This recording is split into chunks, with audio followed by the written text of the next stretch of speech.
Maisha yo aitepa hasupevea y bueno libercuera allá poco hago video y cada maisha apurando mi me llevo pashendive. Quiero consultarles después de mucho tiempo si van a estar conmigo nuevamente para poder compartir nuevas experiencias a través de este canal de YouTube.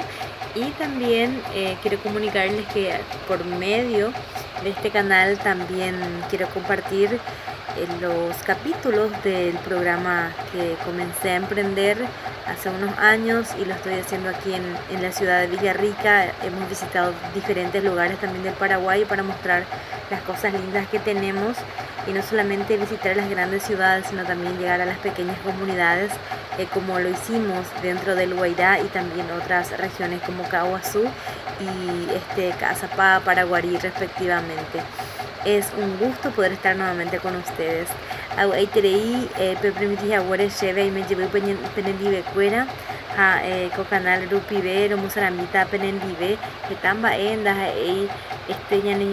guaraní año hakatua vei ñai puruta cuaco pa hoy cato muestra ñamos sarambi Paraguay paraguayo cuera areco.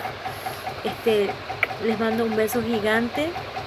Peteiñe tu cacua, pero bebuini, y catu maisha, y me llegó en el de cuera para que haya nuevamente una conexión. Voy a estar esperando también los comentarios debajo del video y las sugerencias, por supuesto, también, porque estamos siempre abiertos a recibir las sugerencias de los próximos videos que quieren que estemos abordando. Me estaban hablando de tiempo.